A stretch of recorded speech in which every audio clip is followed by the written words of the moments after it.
Messieurs, bonjour, c'est un réel plaisir de vous retrouver ce matin, une fois de plus dans le cadre de cette émission matinale de For You Matin.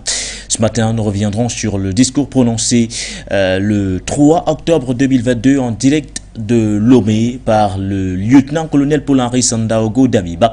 L'ancien président du Faso s'est donc exprimé pour la toute première fois depuis son renversement le 30 septembre dernier. Cette fois, il s'est exprimé à partir de la capitale togolaise, Lomé. Nous reviendrons bien sûr sur ce discours en intégralité dans le cadre de For You Matin. Et puis nous parlerons de la visite de la CEDEAO, attendue donc, ou du moins annoncée pour ce mardi 4 octobre 2022.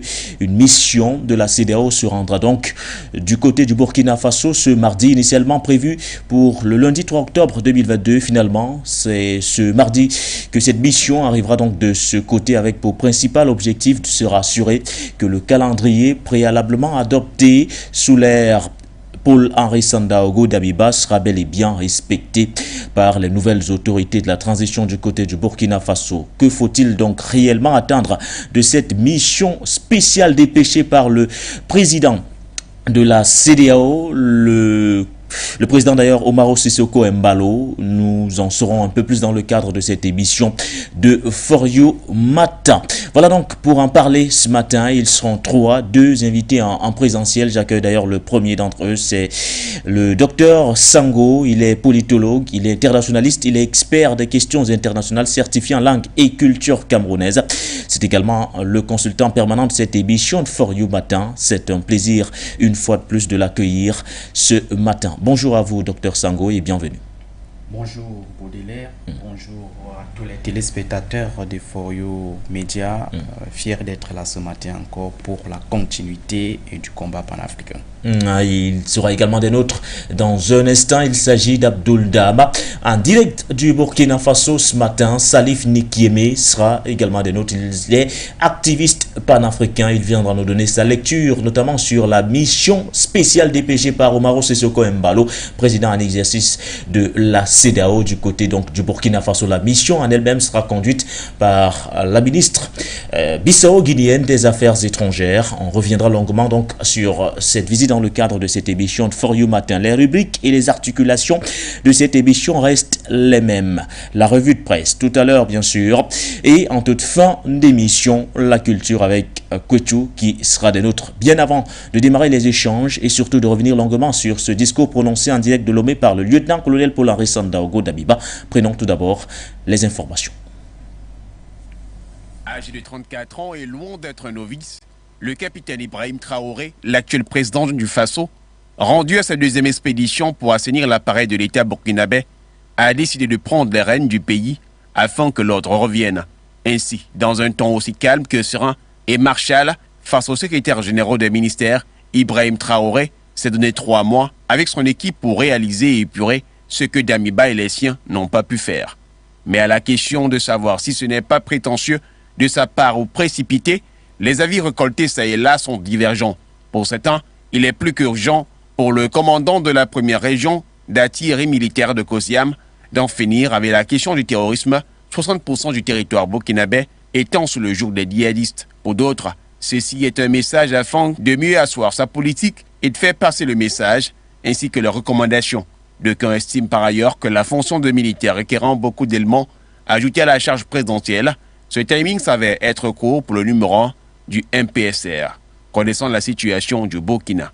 Toutefois, la stabilité du pays urgent, l'équipe menée par le capitaine Ibrahim Traoré devra être à pied d'œuvre pour engager rapidement la riposte face aux djihadistes.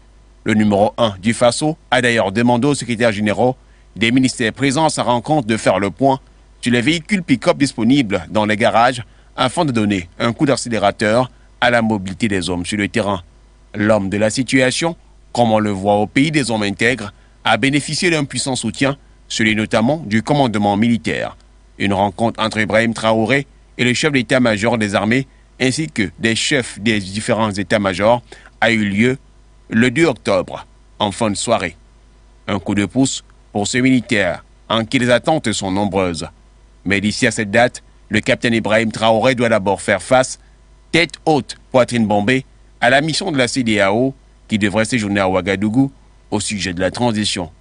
Et parlant de ce fait, l'actuel champion burkinabé a dit assurer les affaires courantes le temps qu'une assise entre les forces vives de la nation et les forces de l'ordre et de défense burkinabé se tiennent, aboutissant à un choix d'un président issu soit de la société civile ou du corps armé, lequel devra assurer la transition sous le regard bien entendu du capitaine Ibrahim Traoré, celui-là qui a fait et défait le lieutenant-colonel Paul-Henri Sandaogo Damiba, le président de la transition burkinabé déchu.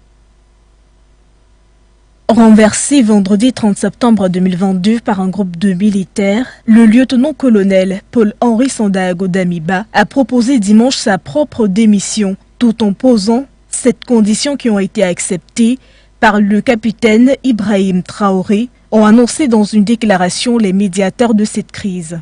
Conditions à savoir la poursuite des activités opérationnelles sur le terrain, la garantie de la sécurité et de la non-poursuite des forces de défense et de sécurité engagées à ses côtés, la poursuite du renforcement de la cohésion au sein des forces armées et la poursuite de la réconciliation nationale. Il a aussi posé la condition du respect des engagements pris avec la communauté économique des États de l'Afrique de l'Ouest, la poursuite de la réforme de l'État et la garantie de sa sécurité et de ses droits, ainsi que ceux de ses collaborateurs. Dans un communiqué publié sur les plateformes numériques de la télévision publique RTB, Traoré et Sésame avaient annoncé que la mesure portant sur la fermeture des frontières aériennes est levée à compter du dimanche 2 octobre 2022. Ce dernier a également rencontré dimanche soir les secrétaires généraux des départements ministériels qu'il a invités à aller vite dans les dossiers urgents. 5. Le respect des engagements pris avec la CEDEAO. 6. La poursuite de la réforme de l'État. 7. La garantie de sa sécurité et de ses droits, ainsi que ceux de ses collaborateurs. Dans un nouveau communiqué publié dimanche, la communauté économique des États de l'Afrique de l'Ouest dit suivre avec une grande préoccupation l'évolution de la situation et réitère sa ferme condamnation de la prise du pouvoir par la force. Elle a également demandé aux forces de défense et de sécurité d'éviter l'escalade et en toutes circonstances de protéger les civils. L'annonce a été faite le dimanche du octobre 2022 sur les antennes de la télévision nationale burkinabé aux environs de 15h heure locale. Le capitaine Ibrahim Traoré est chargé de l'expédition des affaires courantes de l'État jusqu'à la prestation de serment du président du Burkina Faso, désigné par les forces vives de la nation, déclaré le capitaine Sargo. Vendredi, un groupe de militaires sous la conduite du capitaine Ibrahim Traoré a renversé le lieutenant-colonel Paul-Henri Sandaogo Damiba, accusé d'avoir opéré des choix hasardeux qui ont progressivement affaibli le système sécuritaire du pays en proie aux attaques terroristes. Ces dernières avaient, entre autres, annoncé la dissolution du gouvernement, la suspension de la Constitution, de toutes les activités politiques et de la société civile et la convocation prochaine des forces vives de la nation pour écrire une nouvelle charte et désigner un président civil ou militaire. Dimanche jusqu'à 15h heure locale, Damiba n'avait pas encore démissionné de ses fonctions de président. Dans une déclaration lue à la télévision publique dimanche dans l'après-midi, le capitaine Traoré a assuré que la situation était sous contrôle alors même que des milliers de manifestants étaient dans les rues pour exiger la démission de Damiba et le départ de la France. Par ailleurs, sorti de l'état-major général des armées, le cortège du capitaine Traoré a fait une escale de quelques minutes à la place de la Nation aux environs de 16 heures. Le capitaine Traoré a rencontré des secrétaires généraux des ministères avec qui plusieurs questions ont été abordées. Chers compatriotes, lorsque j'ai prêté serment le 1er octobre 2021, conformément aux dispositions de la charte de la transition, je me suis engagé devant la nation de m'employer de toutes mes forces pour honorer le peuple souverain de Guinée et de servir loyalement mon pays, en faisant appel à toutes les compétences pouvant être utiles à l'édification de notre maison commune. Je n'ai jamais changé. Chef de l'État, je comprends parfaitement les douleurs d'une jeune mère en train de donner la vie dans un centre de santé délabré et mal équipé de Balaki, parce que l'État a été absent pendant de nombreuses années. J'entends les plaintes d'un père de famille de Bokeh, confronté au coût élevé de la vie pour acheter les fournitures scolaires de ses enfants à la veille des ouvertures des classes, dans une région où les recherches minières n'ont pas souvent profité aux populations locales. Je vois dans les rues de Kaloum le désœuvrement de centaines de jeunes face au casse-tête du premier emploi, parce qu'il n'y a pas eu d'adéquation entre la formation et le marché du travail. Et une politique d'insertion sociale digne de nom. Je pense à nos paysans de Kondian, et d'ailleurs confrontés à la distribution des intrants agricoles, parce que pendant des décennies, des fonctionnaires véreux ont organisé un système de corruption dans cette filière, empêchant les ayants droit d'obtenir des rendements meilleurs. Un peu partout, je vois les images d'établissements à l'abandon depuis des lustres, en région forestière notamment, alors que les fonds pour les rénover ou construire de nouvelles salles de classe ont été détournés au détriment de l'avenir de nos enfants. J'en passe. Chacun de ces manquements de l'État, conséquence d'une gestion catastrophique de gouvernements successifs dont j'ai hérité, me font le cœur, m'interpellent et m'obligent à apporter des solutions pour soulager et abréger les difficultés de nos populations. C'est un combat permanent que nous ne pouvons gagner qu'ensemble. En une année de gestion, des progrès considérables ont été accomplis.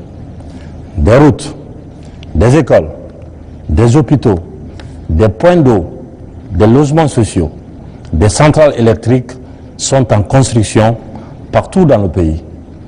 Plusieurs domaines bâtis et non bâtis de l'État, jadis spoliés, ont été récupérés et rendus à la Guinée. De nombreux chantiers arrêtés, faute de suivi correct, ont redémarré. Des contrats miniers de plusieurs milliards de dollars ont été renégociés pour permettre aux Guinéens de mieux profiter des richesses de leur pays. Grâce à une gestion rigoureuse des deniers publics, l'inflation recule. Le franc guinéen s'apprécie face aux devises étrangères. Une forte croissance est attendue en fin d'année avec tous les indicateurs macroéconomiques au vert, malgré une conjoncture mondiale difficile. Le président sud-africain Cyril Ramaphosa se rendra au Royaume-Uni le 22 novembre prochain sous invitation du roi Charles III. Il s'agira de la première visite d'État organisée à Londres par le roi depuis son ascension au trône le 8 septembre dernier. En tant que chef d'État, le roi organise des visites d'État qui s'entourent d'un faste particulier en invitant des dirigeants du monde entier sur conseil du ministère des Affaires étrangères. En 2019, à l'occasion de la dernière visite d'État organisée par le Royaume-Uni, la veuve sous honneur du président américain de l'époque Donald Trump avait provoqué la colère de certains Britanniques à raison des prises de position du dirigeant américain. La dernière visite d'État d'un dirigeant sud-africain au Royaume-Uni remonte à 2010, quand le président Jacob Zuma avait effectué un séjour de 3 jours à Londres. En Afrique du Sud, comme dans d'autres pays du Commonwealth, la couronne britannique ne fait toute pas l'unanimité. Si Ramaphosa a rendu hommage à l'engagement et au dévouement d'une reine extraordinaire, au moment de la mort de la monarque, une partie de la jeunesse a refusé de la célébrer à raison du passé esclavagiste et colonialiste de la monarchie britannique.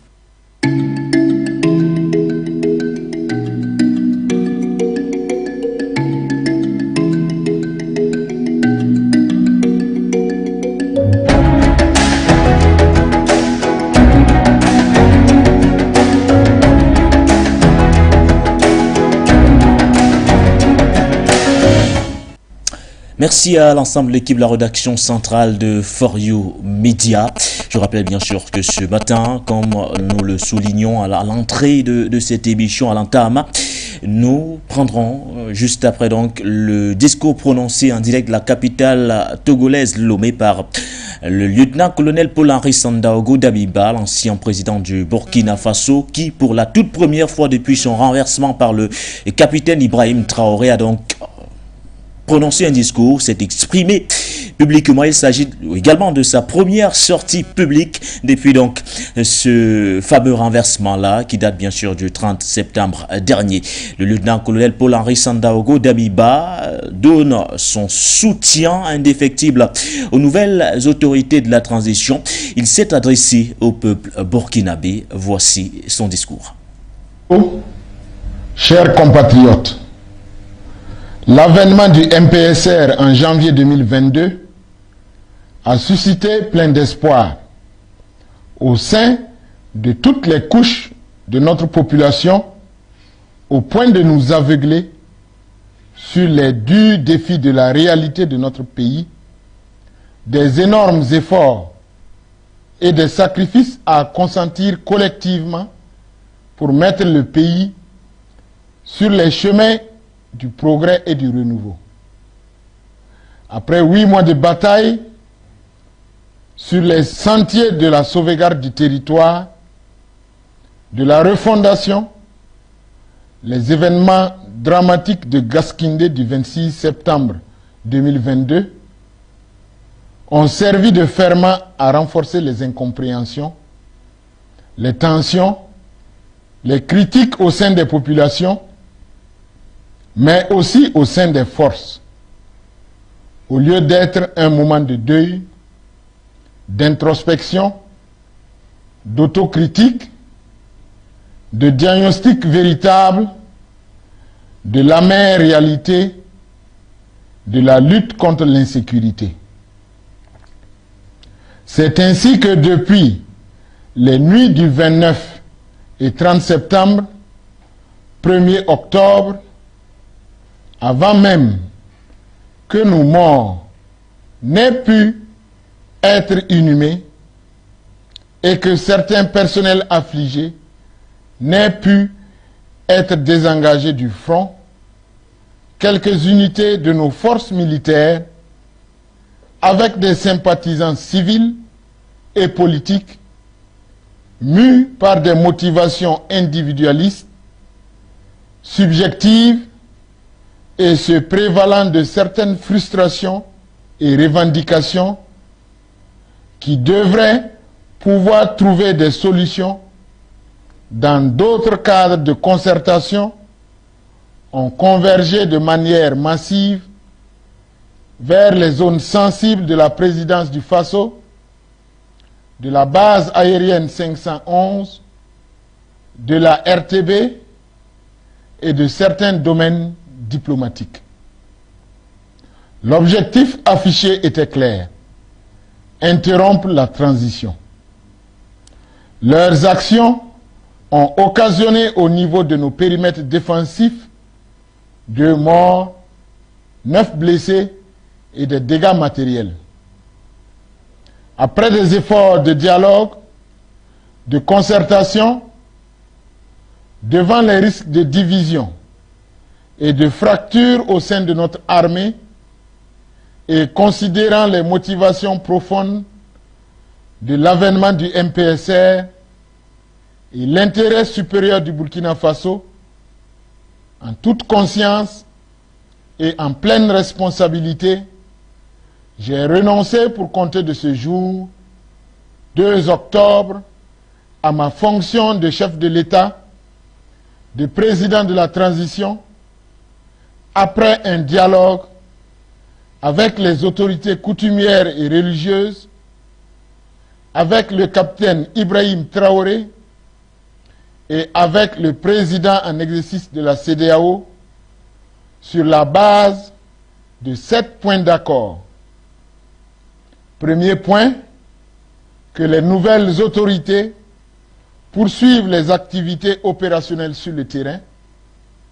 Deuxième point, que les nouvelles autorités garantissent la sécurité et la non-poursuite des FDS engagés à mes côtés. Troisième point, que les nouvelles autorités poursuivent le renforcement de la cohésion au sein des forces de défense et de sécurité. Quatrième point, que les nouvelles autorités poursuivent le chantier de la réconciliation nationale. Cinquième point, que les nouvelles autorités respectent les engagements pris avec la CEDEAO. Sixième point, que les nouvelles autorités poursuivent les réformes de l'État. Septième point, que les nouvelles autorités garantissent ma sécurité, mes droits, ainsi que ceux de mes collaborateurs et de ma famille. Mes chers compatriotes, à l'endroit des nouvelles autorités du Faso, je leur formule mes vœux de succès. Je les invite à travailler, surtout à unir, plutôt qu'à disperser. Je les invite à rester patriotes et intègres. Je les invite à porter haut les valeurs du MPSR et à porter leurs responsabilités comme un sacerdoce.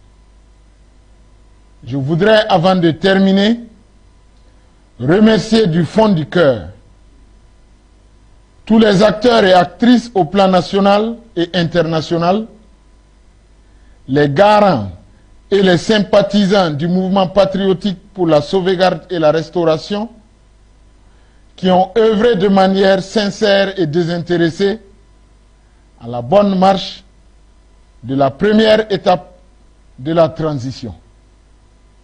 Que Dieu bénisse le Burkina Faso et le préserve du chaos. Pour la patrie, nous vaincrons. Pour la patrie, le peuple burkinabé vaincra. En retient surtout cette dernière phrase du lieutenant-colonel Paul-Henri Sandaogo Dabiba, sa première apparition publique depuis donc son renversement par le capitaine Ibrahim Traoré. Dr Sango, il s'exprimait en direct de la capitale togolaise Lomé.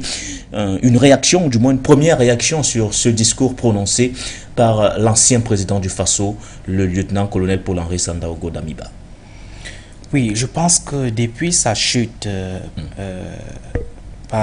qui a été, n'est-ce pas, impulsée par le capitaine Traoré, je pense que c'est la première fois que Damiba prend la parole. Effectivement. Pour exprimer son point de vue, pour dire ce qu'il pense. Parce que jusque-là, nous étions que sur des supputations. Il y avait des avis qui étaient divergents. Certains qui disaient qu'il a été forcé à démissionner et d'autres qui pensaient que c'était volontaire. Donc je pense qu'à travers le discours qu'il vient de donner ce matin, on peut maintenant apercevoir, n'est-ce pas, sa position. Le 3, c'est-à-dire hier précisément. Oui,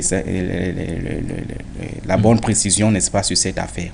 Maintenant, lorsque on voit ce discours-là, parce qu'en analyse du discours, il y a souvent des indices, tels que la pâture, n'est-ce pas, les éléments sémiotiques qui, du point de vue analytique, peuvent, n'est-ce pas, ici permettre de ressortir le sentiment même qui accompagne le scripteur, c'est-à-dire c'est lui qui fait ce discours-là. Lorsque Damiba fait ce discours, moi en tant qu'analyste politique, j'ai retenu quelques éléments qui me poussent à dire qu'en réalité, Damiba n'est pas dans une position amicale, n'est pas dans une position, n'est-ce pas, ici, de rassemblement. C'est-à-dire, à travers ce discours, on voit que Damiba a abdigué, non pas parce qu'il voulait volontairement, mais parce qu'il était dans un rapport de force qui lui était défavorable. Ce qui augure donc en réalité le fait qu'il soit, n'est-ce pas, ici chassé du pouvoir. Il n'attend pas baisser les bras.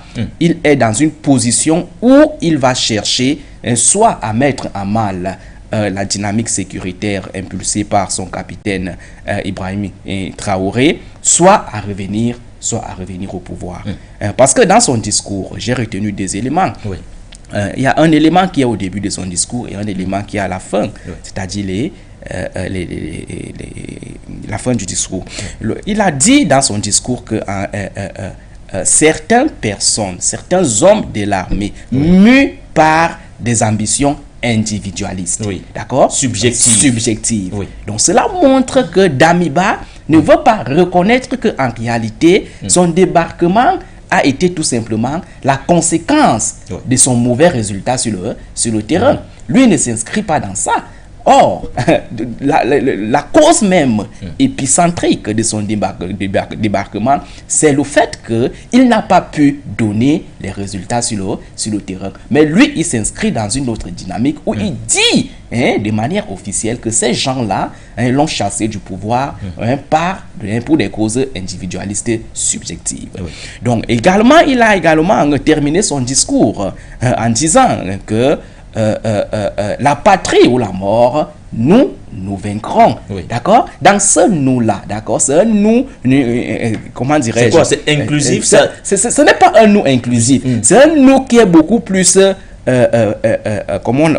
c'est une marque de la subjectivité. C'est-à-dire lorsque... Bon, il vient pour revenir sans toutefois être un professeur de français dans cette matière de langue que nous faisions souvent en terminale. Vous savez, lorsqu'on parle des marques de la subjectivité, c'est généralement les marques de la première personne. D'accord? Le je, le me, etc. Mais également et surtout, il y a souvent un nous qui n'est pas souvent un nous inclusif, mais un nous qui entre dans la catégorie des marques de la subjectivité. C'est-à-dire des marques de la première personne. Et c'est dans ce cadre-là qu'il faut inscrire et concevoir ce nous qu'il a utilisé le colonel Damiba. Lorsqu'il dit la patrie, la mort, nous vaincrons, cela montre que Damiba aujourd'hui est dans une position, n'est-ce pas, de reconquête du pouvoir. Ça, c'est un indice qu'il ne faut pas éluder. Autre indice également qu'on peut mettre sur la table pour comprendre, n'est-ce pas, la position de Damiba aujourd'hui après sa chute du pouvoir, c'est que lorsqu'il a été déchu du pouvoir, il n'est pas resté au Burkina Faso. Or, du point de vue comparatif, Kaboré et Ibeka au Mali, lorsqu'il a été déchu du pouvoir, il est resté au Mali. Christian Roch Kaboré est resté au Burkina Faso.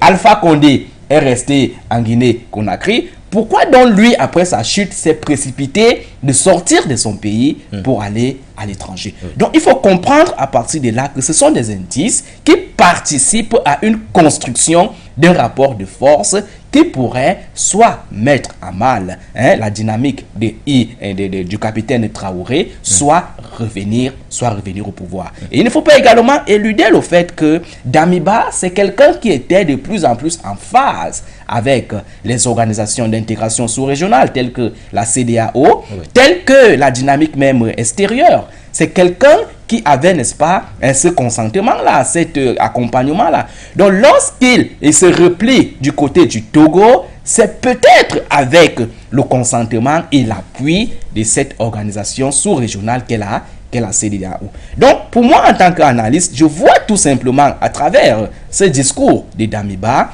une sorte, n'est-ce pas, ici, de volonté de reconstruction d'un rapport de force qui pourra lui permettre de revenir au pouvoir, sinon de contrôler le pouvoir. Alors, docteur, au regard de tout ce que vous venez d'avancer comme argument aujourd'hui, est-ce qu'il faudrait craindre une éventuelle riposte de la part du lieutenant-colonel Paul-Henri Sandaogo Damiba, même étant en exil actuellement, ou du côté du Togo? Oui. Riposte venant de qui? Venant du lieutenant-colonel Paul-Henri Sandaogo, puisqu'il a toujours du mal à digérer. Effectivement, Baudelaire, c'est dans cette grille analytique que je suis en train de m'inscrire. Donc aujourd'hui, il faudrait que le capitaine Ibrahim Traoré, n'est-ce pas ici, soit, n'est-ce pas, conséquent.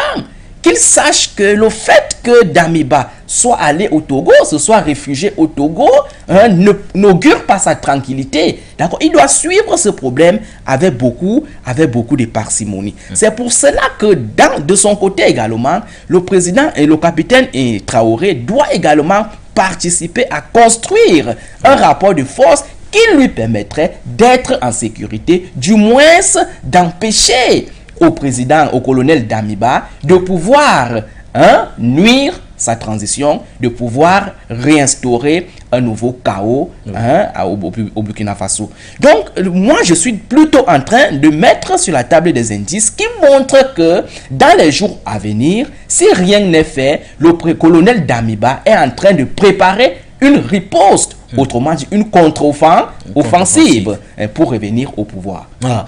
De toutes les façons, nous suivrons l'évolution de cette actualité de près. Le lieutenant-colonel Paul-Henri Sandaogo Damiba qui, dans un discours prononcé le 3 octobre dernier du côté de Lomé au Togo, s'est donc adressé à tous les Burkinabés, mais c'est beaucoup plus accentué sur les nouvelles autorités de la transition, en l'occurrence bien sûr l'équipe dirigée par le président du mouvement patriotique pour la sauvegarde et la restauration, le capitaine Ibrahim Traoré. À la fin quand même de son discours, il souhaite plein succès à ces autorités de la transition.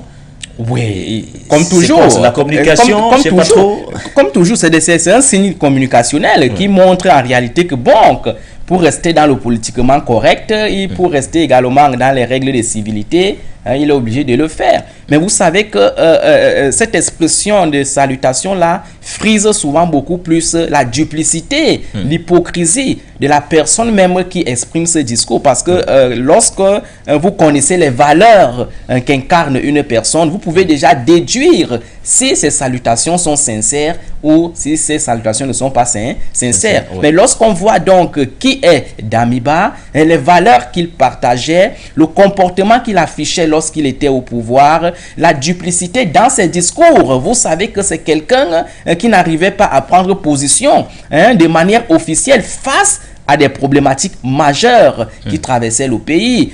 Dans son discours, par exemple, exprimé aux Nations Unies, c'est quelqu'un qui n'est pas entré dans les profondeurs des problématiques. C'est quelqu'un qui voulait rester neutre. Donc, cette neutralité-là qui lui augurait, n'est-ce pas ici, des ambitions politiques. Donc, Damiba aujourd'hui est beaucoup plus quelqu'un qui est inscrit dans la dynamique d'un homme politique que d'un militaire soucieux de ramener le pouvoir dans son pays. C'est quelqu'un qui, n'est-ce pas ici, a vu à ce coup d'État un moyen de pouvoir rester au pouvoir, de pouvoir exercer une sorte de carrière politique.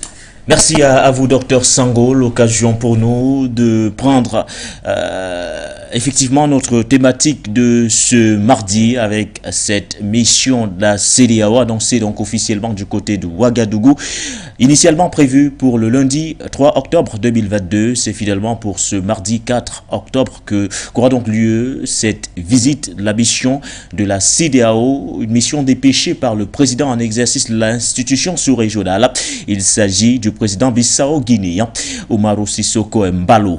Selon bien sûr le communiqué qui a été signé le 2 octobre dernier, la mission de la CEDEAO se rend du côté de Ouagadougou au Burkina Faso pour s'assurer que le calendrier préalablement adopté sous la transition du lieutenant-colonel Paul-Henri Sandaogo Damiba sera bel et bien respecté par les autorités de la transition, les nouvelles autorités de la transition burkinabé.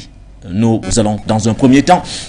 Vous vous souvenez que le 30 septembre dernier, au moment d'ailleurs de ce coup d'État du côté du Burkina Faso, la CEDEAO avait dans un premier temps condamné ce nouveau coup d'État enregistré donc du côté du Burkina Faso. Prenons tout d'abord ce premier communiqué qui a été donc rendu public et signé le 30 septembre dernier.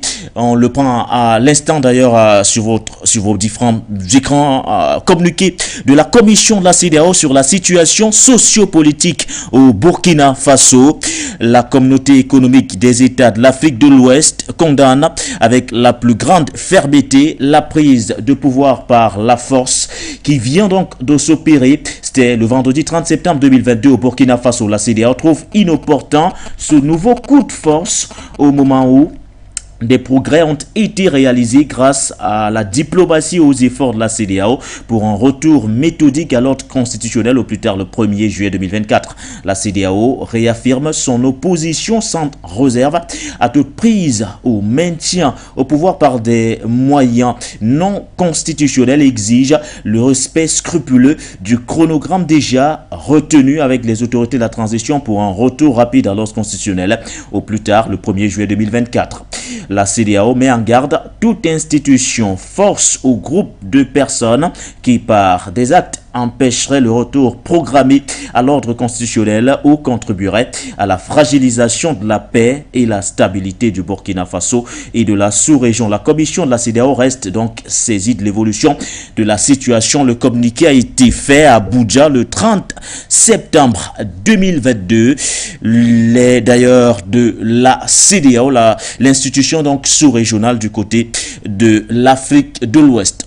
On prend tout d'abord ce premier communiqué, Dr Sango, avec vous, la CEDEAO, qui depuis le 30 septembre dernier condamne le nouveau coup de force dont enregistré du côté du Faso. Vous avez dans un premier temps compris la position de la CEDEAO qui adopte une méthode logique. Dans ce cas précis, elle doit dans un premier temps condamner de pareils événements. Oui. Disons que du point de vue prolégoménal, dans un contexte marqué par la républicanité, on peut comprendre la position de la CEDEAO dans une moindre mesure de condamner le coup d'État parce que dans un contexte marqué par l'avènement des républiques, puisque aujourd'hui nous sommes dans des républiques de tel pays, républiques de tel autre pays, les coups d'État sont des exceptions, d'accord? Les coups d'État ne sont pas la règle. La règle, c'est quoi? C'est l'avènement au pouvoir par des moyens conventionnels. Les moyens, n'est-ce pas, ici, normaux. Le coup d'État semble être une exception. Dans cette logique ou s'inscrivant sous cette grille analytique, nous pouvons comprendre la position de la CEDEAO qui condamne, d'accord, ce coup de force qui s'est opéré du côté du Burkina Faso. Alors maintenant, lorsqu'on évacue, n'est-ce pas, ce principe qui est un principe sur le terrain, nous revenons maintenant du point de vue de la réelle politique pour voir donc comment est-ce que les actions s'opèrent sur le terrain. Est-ce qu'il faut condamner pour condamner? Avant de condamner, d'accord, il faut être cohérent, d'accord? Avant de condamner, il faut être logique dans sa façon de faire. Lorsqu'on fait donc une petite observation analytique de cette organisation, de cet acteur de la CEDEAO, parce qu'il faut le dire du point de vue politologique, la CEDEAO en tant qu'organisation d'intégration sous-régionale a ce pouvoir, d'accord, de se prononcer lorsqu'il y a un trouble dans une communauté, lorsqu'il y a un trouble dans un pays qui est membre de son organisation. Parce que, du point de vue politologique, les organisations d'intégration sous-régionale ont, entre autres, les fonctions de restauration de l'ordre, les fonctions de légitimation, les fonctions de conciliation et les fonctions, n'est-ce pas ici, d'arbitrage. Dans ce contexte technique et scientifique, on peut comprendre le rôle de la CEDEAO. Mais qu'est-ce que nous observons donc dans notre continent africain? On observe tout simplement que ces organisations d'intégration sous-régionales et même régionales sont beaucoup plus le reflet, la conséquence de ce que nous analysons généralement dans nos études et dans nos recherches du mimétisme constitutionnel. C'est-à-dire, ce sont des institutions qui ont été élaborées non pas par les acteurs africains, non pas pour remplir les objectifs africains, mais beaucoup plus pour refléter la volonté du colon, pour refléter la volonté du maître, qui jusqu'ici, malgré le processus des indépendances en 1960, n'attend pas abdiguer, attend continuer son paternalisme à travers non plus le hard power, mais à travers le soft power qui se manifeste à travers des institutions fallacieuses, qui se manifeste à travers la culture, à travers l'économie. C'est sous ce prisme-là que nous analysons et nous dénonçons nos organisations d'intégration sous-régionale. Sauf que du point de vue technique, ces organisations-là devraient être en train de jouer le rôle qui est le leur. Vous allez voir que dans cette sous-région de l'Afrique de l'Ouest, qui était jusque-là le modèle de cette démocratie manichéenne présentée par l'Occident jusqu'ici en Afrique, parce qu'on disait que l'Afrique centrale était le dépositoire des dictatures, était le dépositoire de l'insécurité, de l'instabilité. Nous voyons donc un retour des coups d'État en Afrique de l'Ouest qui vont qui vont grandissant. Et face donc à ces coups d'État, nous voyons comment la CEDEAO peine à rester cohérente, à rester pertinente dans sa fonction de restauration de l'ordre. Vous savez que la CEDEAO a condamné le coup d'État au Mali, a pris des sanctions à l'encontre du Mali, et récemment encore à l'encontre de la Guinée. Voilà, et récemment encore à l'encontre de la Guinée. Et vous allez donc voir que lorsque Damiba a fait le coup d'État, au début, la CEDEAO s'était abstenue, du moins à observer une prudence en ce qui concerne la prise des sanctions. Donc c'est pourquoi nous disons donc, pourquoi donc face à une situation qui mérite, n'est-ce pas ici, d'observer une même règle, on observe, n'est-ce pas ici, l'application dissymétrique de la règle. Donc c'est cette incohérence qui montre de plus en plus que la CEDEAO aujourd'hui est plutôt dans un rôle de gesticulation que dans une position de véritable acteur qui pourrait ramener l'ordre dans cette sous-région. Aujourd'hui, vous voyez comment cette CEDEAO a décidé de venir au Burkina Faso après l'irruption du coup d'État de Traoré. C'est parce qu'en réalité, Traoré, contrairement à Damiba, semble s'inscrire, d'accord, dans une dynamique qui n'est pas un reflet avec les valeurs, la position et la vision de la CEDEAO. Donc je pense que nous revenons là. Je vous promets que nous allons revenir effectivement sur cette visite annoncée donc du côté du Burkina Faso, la visite d'ailleurs de la CEDEAO, une visite conduite par la ministre des Affaires étrangères bissau-guinéen. Elle sera donc de ce côté. Mais bien avant, nous avons ce premier appelant ce matin qui nous appelle depuis la France. Bonjour, bienvenue à vous.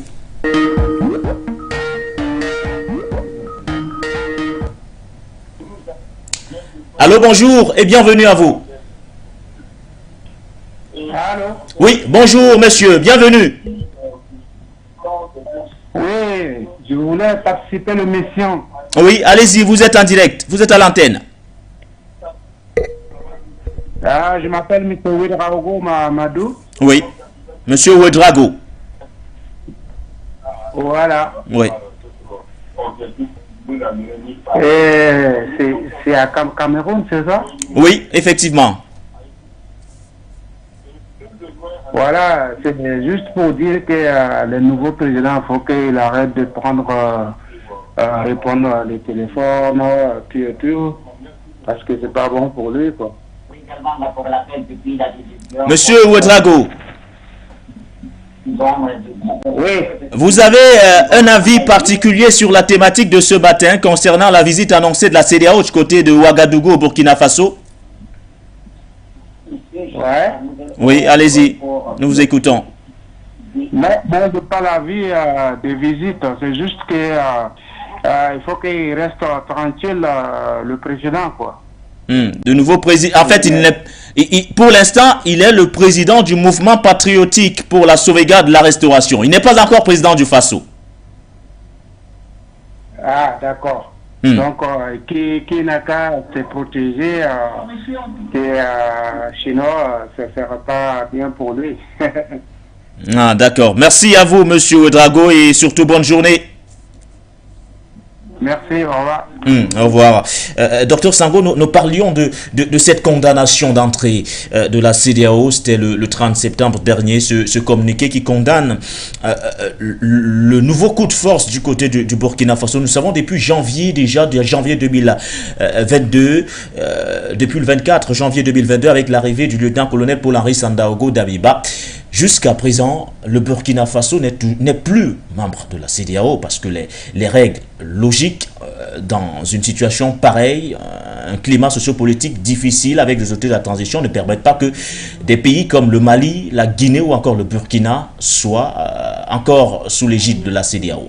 Mais comment comprendre à chaque fois cette volonté de s'impliquer dans la gestion des affaires internes de la part de la CEDEAO aujourd'hui quand on sait que ces pays-là ont logiquement été, je ne vais pas dire exclus, mais ne sont plus quand même membres jusqu'à présent, en attendant bien sûr le retour à un ordre constitutionnel. Oui, cela participe de l'incohérence de nos organisations d'intégration sous-régionale que je suis en train d'analyser ici ce matin. vous ne pouvez pas, n'est-ce pas, ici, exclure un pays de votre organisation et continuer à s'y mixer dans leurs problèmes internes. Parce que la cohérence et la logique voudraient que, une fois que vous avez exclu ces pays-là, que vous tournez le dos, puisque ce pays-là n'est plus membre de votre organisation jusqu'à ce qu'il se reconforme, n'est-ce pas, aux exigences et aux principes de la réglementation en vigueur. Donc je pense que c'est une sorte d'incohérence qui participe quotidiennement à montrer que nos organisations d'intégration sous-régionales restent toujours fragiles. On ne saurait également comprendre, n'est-ce pas, ces condamnations de surface. Vous savez que lorsque ces coups d'État-là interviennent, le premier réflexe de la CEDEAO ou de ces organisations d'intégration sous-régionale, c'est d'abord de condamner, d'accord, de condamner et peut-être de prendre des sanctions à la suite. Mais la prise des sanctions diffère souvent en fonction, n'est-ce pas, de celui qui a fait le coup d'État. Vous savez que... il y aura une politique de deux poids, deux mesures. Oui, de deux poids, deux mesures. Dans tous ces pays, quand on regarde le cas particulier du Mali, on regarde la Guinée, on regarde le Burkina Faso, vous avez l'impression que la CEDEAO se livre à une politique de deux poids, deux mesures. À partir des faits que nous vivons sur le terrain, nous pouvons être amenés à dire que c'est une politique de deux poids, deux mesures. Parce que du côté du Mali, non seulement la CEDEAO a condamné, mais la CEDEAO a procédé à la prise de sanctions sévères. Effectivement. D'accord. Du côté du Burkina Faso, la CEDEAO a condamné, certes, le coup d'État, mais n'a jamais pris des sanctions contre Damiba. Donc, vous voyez que cette attitude-là, ce comportement-là, cette façon de faire sur le terrain pousse à s'interroger sur la valeur, la fonction, la légitimité même de la CEDEAO, qui, du point de vue technique, scientifique et politologique, devrait être un véritable acteur dans la restauration, dans la légitimation des processus démocratiques et sécuritaires dans le continent. Donc, je pense qu'aujourd'hui, tout ce que nous sommes en train de vivre aujourd'hui n'est rien d'autre que la conséquence même de la colonisation et de l'impérialisme. Parce que beaucoup de gens pensent souvent que la principale conséquence de la colonisation et de l'impérialisme, c'est le fait qu'on ait esclavagisé nos grands-parents, c'est le fait qu'on ait imposé une monnaie. Mais il y a également une autre conséquence que les gens oublient souvent, qui est la reconfiguration institutionnelle. Après les indépendances, les colons ont tenu à ce que nos institutions soient bâties, n'est-ce pas, à leur reflet. Nos institutions soient tout simplement élaborées selon leur guise, selon leur objectif. C'est pour cela que dans nos majeurs pays, dans la majeure partie de nos pays africains, vous allez vous rendre compte que les décideurs, les tenants du pouvoir, les présidents ont jusqu'ici, ou du moins juste après les années 1960, géré le pouvoir avec une sorte, n'est-ce pas ici, de personnalisation, de patrimonialisation. Ils ont géré le pouvoir comme étant une chose familiale. Et cela se faisait et se continue à se faire dans certains autres pays africains par le consentement du colon. Et cela entre dans les méandres de la France-Afrique. Parce que vous savez que la France-Afrique, ce n'est pas seulement l'exploitation économique, mais c'est également le soutien de certains dictateurs. C'est l'enrichissement illicite de certains dictateurs impulsés ou alors voulus par la métropole. Donc aujourd'hui, nous disons que si l'Afrique a de plus en plus besoin d'une forme de gouvernement ou alors d'un système politique qui lui soit propre et qui soit peut-être en phase avec la dictature, parce que les gens pensent que quand on dit dictature, c'est une mauvaise chose. Nous disons que l'Afrique a besoin des hommes forts aujourd'hui, adossés, qui soient adossés sur des visions, qui soient adossés sur des projets libérateurs de leur pays. On n'a plus besoin des idéologies imposées. On n'a plus besoin de cette cette démocratie fallacieuse. On n'a plus besoin de cette dictature sans vision, de cette dictature qui sont imposées par la dynamique extérieure. Parce qu'au-delà de tout ce qu'on peut subodorer aujourd'hui, nous sommes en train de vivre l'antagonisme de deux visions quant à ce qui concerne l'avenir de l'Afrique. Ouais. C'est cet antagonisme-là que nous sommes en train de vivre aujourd'hui, où certains pensent que le moment est venu pour que l'Afrique se libère, se débarrasse totalement de ces bribes de la colonisation, de l'impérialisme, qui se maintiennent aujourd'hui par ces mécanismes du soft power, et d'autres qui pensent qu'ils ont encore ce pouvoir et cette légitimité de jouer le rôle des instruments de la colonisation. Donc je pense que lorsque vous analysez les différents coups d'État qui s'opèrent dans les différents pays de l'Afrique de l'Ouest aujourd'hui, cela participe de ce raisonnement, de cette analyse de la dialectique de deux idéologies, les consolidologistes et les transitologistes, même si de plus en plus, il faut penser aux neutralistes. Donc, je pense que ce que nous vivons au Burkina Faso aujourd'hui doit être, n'est-ce pas ici, un élément, une leçon pour que ceux qui s'abstiennent encore à s'engager dans la libération de l'Afrique puissent s'engager totalement pour que l'Afrique se débarrasse définitivement du joug de la colonisation. Merci à vous, Dr Sangro. Je voudrais que vous puissiez également dire un mot. Vous vous souvenez du dernier passage, ou du moins de l'avant-dernier passage du président français sur le continent africain. Il était passé tour à tour, bien sûr, au Cameroun, au Bénin, puis en Guinée-Bissau. Une fois en Guinée-Bissau, le président en exercice de la CEDEAO nous a clairement fait comprendre qu'il allait militer pour qu'il y ait une force anti-push sur le continent, ou du moins dans la sous-région ouest africaine. On s'est rendu compte que, quelque temps après avoir relevé qu'il voulait impérativement qu'il y ait cette force anti-push, on a eu un coup de force du côté du Burkina Faso. Donc on se demande quelle pourrait être aujourd'hui l'efficacité de l'arrivée d'une force anti-push dans la sous-région ouest africaine. Comment voyez-vous l'arrivée d'une pareille force? Est-ce qu'elle viendrait définitivement mettre un terme à ce climat sociopolitique particulièrement délétère de ce côté, ou alors c'est ce que beaucoup qualifient depuis quelque temps d'une force de mornie, c'est-à-dire que l'idée en elle-même n'est pas bonne?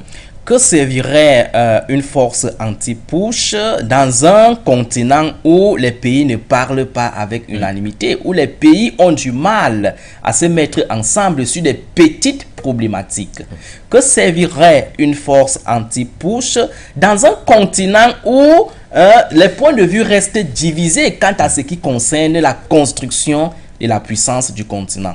Donc nous pensons que on ne doit plus faire la politique, n'est-ce pas ici, du tigre, d'accord? Le tigre ne chante pas sa tigritude. Le tigre pose des actes, c'est-à-dire il bondit sur sa proie et dévore également. Donc les Africains aujourd'hui, au lieu de gesticuler, au lieu de toujours penser des bonnes choses du point de vue des paroles, doivent plutôt poser des actes. C'est les actes qui intéressent le peuple. C'est les actes qui parlent en politique. On n'a plus besoin de dire ceci ou cela.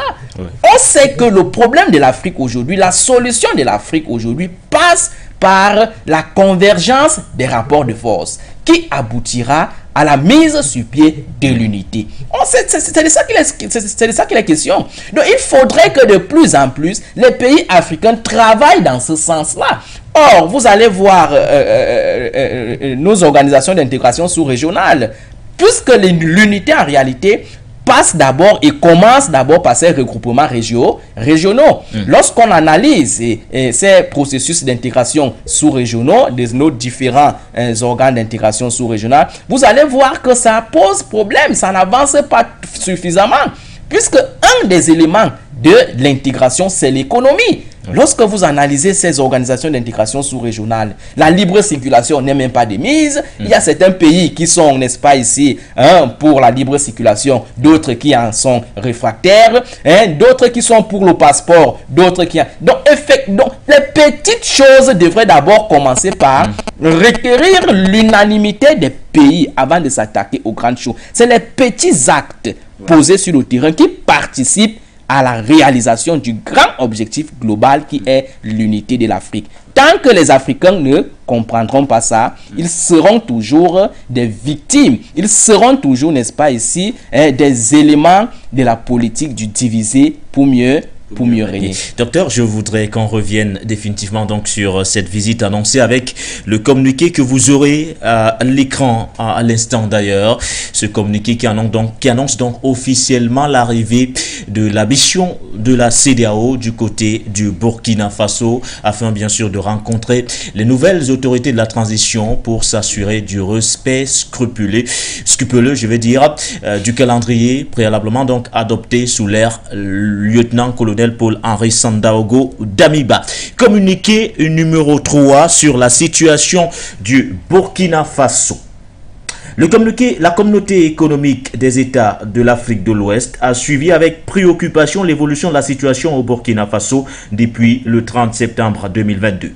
Au nom de l'autorité des chefs d'État et de gouvernement de la CEDEAO, je salue les différentes parties au Burkina Faso d'avoir accepté un règlement pacifique de leurs différends. Je prends note en particulier la décision du lieutenant-colonel Paul-Henri Sandaogo Damiba de renoncer à ses fonctions de président du gouvernement de la transition du Burkina Faso afin d'éviter une confrontation violente et un éventuel bain de sang. J'applaudis le peuple du Burkina Faso et j'invite celui-ci à régler ses différends par le dialogue et non par la violence. J'exige des autorités burkinabées à respecter l'engagement pris avec la CEDEAO. Dans le cadre de l'engagement de la CEDEAO pour la paix et la stabilité du Burkina Faso, une délégation de la CEDEAO se rendra au Burkina Faso le 4 octobre 2022. La délégation sera conduite par son Excellence Madame Suzy Carla Barbosa, ministre d'État, ministre des Affaires étrangères de la Guinée-Bissau, et la présidente du Conseil des ministres de la CEDEAO. Elle comprendra également son Excellence Mamadou Issoufou, ancien président du Niger et médiateur de la CEDEAO pour le Burkina Faso, et son Excellence Dr Omar Alieu Touré, président de la commission de la CEDEAO. Le communiqué a été fait d'ailleurs le 2 octobre dernier, signé par le général Umaru Sissoko Embalo, par ailleurs président en exercice de la CEDEAO. Sans embâche, docteur Sango, ce matin, que faut-il attendre de la mission de la CEDEAO spéciale dépêchée du côté du Burkina Faso pour s'assurer du respect du calendrier jusqu'ici adopté sous l'ancienne transition? Que faut-il attendre de cette mission qui a été spécialement dépêchée de ce côté? Moi, je pense que si on s'en tient, n'est-ce pas, aux attitudes et aux pratiques de la CEDEAO observées jusqu'ici et du point de vue même de leur fonctionnement, oui, on ne doit s'attendre à rien, sinon à la continuité de ces attitudes et de ces pratiques-là que nous avons jusqu'ici observées. Oui. La CEDEAO, aujourd'hui, au Burkina Faso, est en train de reproduire les mêmes causes et qui vont reproduire les mêmes effets. Et comme disait souvent Einstein, c'est souvent fou de poser les mêmes actes et de s'attendre aux effets différents. Donc moi je pense qu'aujourd'hui, lorsque la CEDEAO arrive au Burkina Faso et pose le problème du calendrier électoral sur la table, oui, comme condition sine qua non du retour de la paix, je me dis en tant qu'analyste que du point de vue de la réelle politique, la CEDEAO ne tire pas les leçons de son passé. La CEDEAO n'arrive pas à faire le brainstorming des véritables causes qui à chaque fois produisent les mêmes effets. Le problème de nos États aujourd'hui n'est pas un problème électoral, Baudelaire. Oui. La crise de la légitimité, la crise de la représentativité que nous vivons aujourd'hui, oui, est cette cassure, cette fissure entre ces élections, n'est-ce pas ici, fallacieuses, de surface, oui, ces élections, n'est-ce pas ici, superflues, superficielles et superfétatoires, qu'on a toujours impulsées dans nos États, qui ne sont pas souvent le reflet des desiderata du peuple. Je pense qu'on doit toujours se servir du passé pour comprendre le présent et bâtir bâtir l'avenir. Le passé, c'est quoi? C'est que si les solutions étaient électorales dans nos différents États qui nous donnent à voir aujourd'hui le retour des coups d'État, c'est qu'au Mali, nous ne sommes pas dans cette situation parce que Ibeka au Mali venait juste d'être réélu. Il y a eu un processus électoral qui s'est passé là-bas. D'accord? Mais qu'est-ce qui explique donc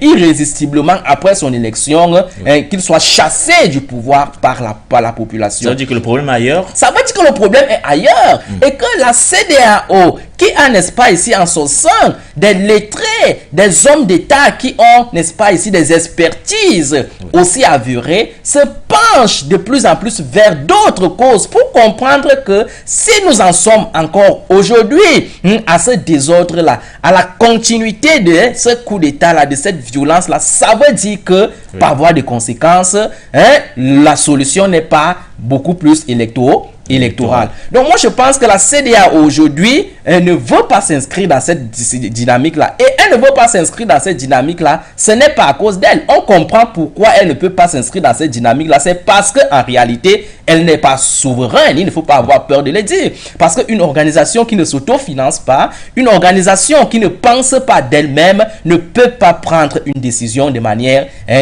libre. Donc elle est là en train de jouer le rôle du véritable acteur qui est l'Union européenne et par-delà tout, le bloc occidental.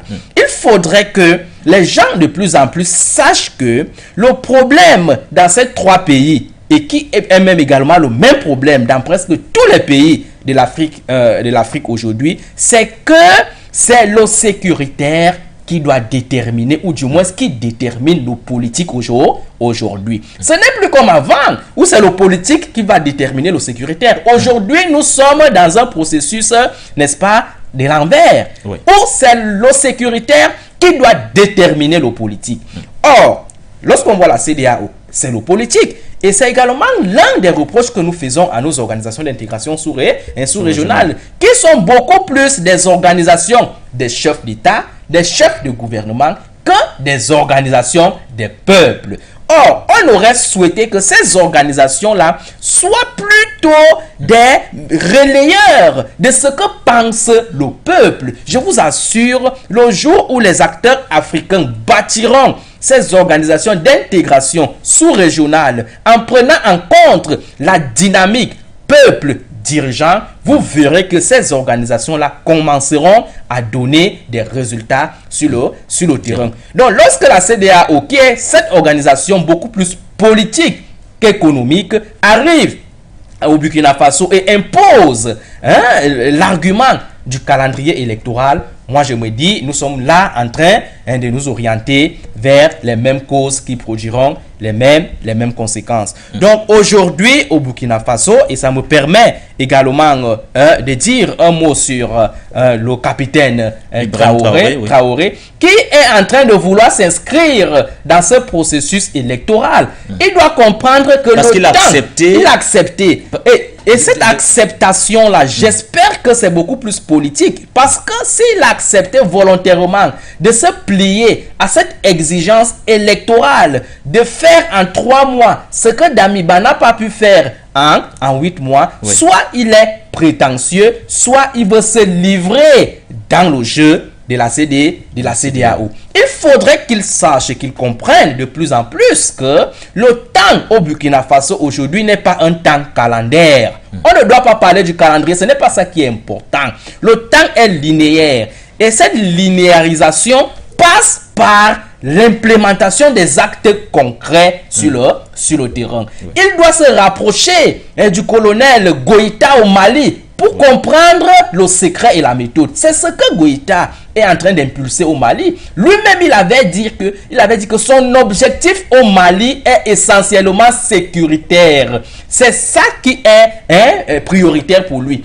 Il avait dit qu'il ne s'attaque pas à d'autres problèmes autres que la sécurité. C'est parce qu'il a compris que le contexte actuel maintenant est un contexte qui voudrait que le sécuritaire détermine le politique. Parce que s'il n'y a pas de sécurité, le politique qu'on va faire là serait beaucoup plus un politique politicienne, de la politique politicienne, de la politique de saupoudrage qui va nous plomber dans les mêmes travers. Donc je dis à ce jeune colonel, à ce jeune capitaine Traoré, qu'il soit courageux, qu'il n'ait pas peur. Parce que exercer le pouvoir s'accompagne également du courage. Oui. Ce n'est pas n'importe qui qui exerce le pouvoir. Lorsque tu as du pouvoir, il ne faut pas laisser aux yeux du monde que tu as peur de l'exercer. Il ne faut pas laisser aux yeux du monde que pour prendre une décision, tu as toujours besoin de t'incliner à gauche, à droite, devant, derrière. Non, ce qui fait la spécificité du bon exercice du pouvoir, c'est également le courage,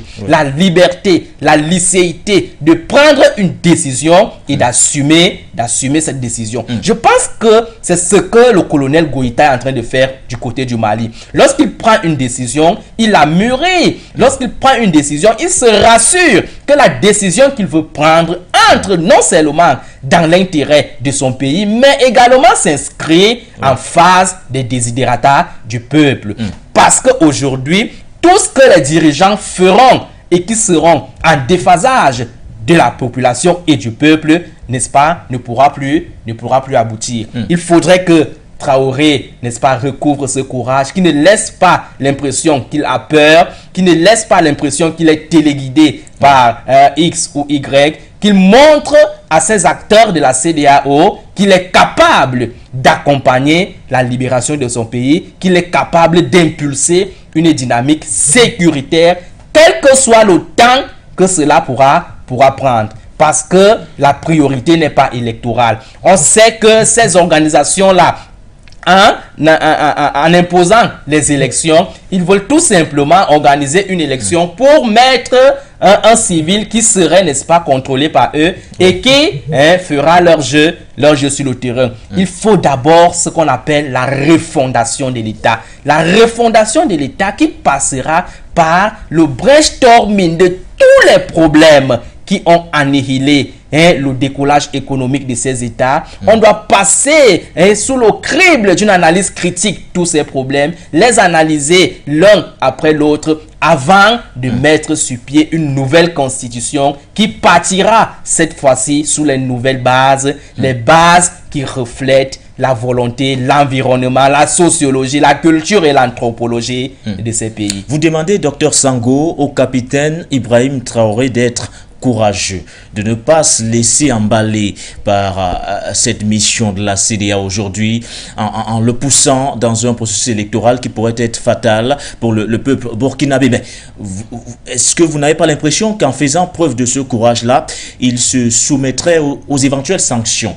Vous voyez le courage dont fait preuve aujourd'hui Assimi Goïta au Mali, le courage dont fait preuve Mamadi Doumbouya du côté de la Guinée.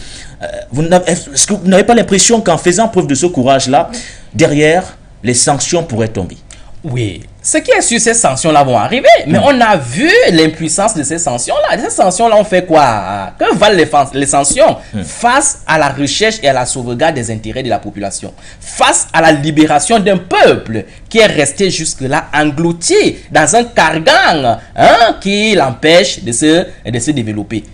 Que valent ces sanctions-là? On a vu comment la CEDEAO a pris des sanctions sévères. Et je pense que lorsque cette CEDEAO prenait les sanctions, on a eu un chef d'État qui ne donnait pas 3 mois au président Goïta, le président, pour le citer, le président Alassane Ouattara, qui disait que le président Goïta n'a pas 3 mois à la tête de cette transition, il va partir parce que, pensait-il, devrait être neutralisé, asphyxié économiquement par cette CEDEAO. Lorsqu'on fait même l'analyse économique, le poids même, le taux même de croissance de cette CEDEAO, qu'est-ce que représente cette CEDEAO même, lorsqu'on voit même le partenariat de ces différents pays. Donc moi je pense que du point de vue numérique, du point de vue technique, du point de vue statistique même, ces sanctions-là ne peuvent pas participer à neutraliser un pays aujourd'hui dans un contexte où le principe de la souveraineté donne la liberté à chaque pays de diversifier son partenariat et de traiter avec n'importe quel pays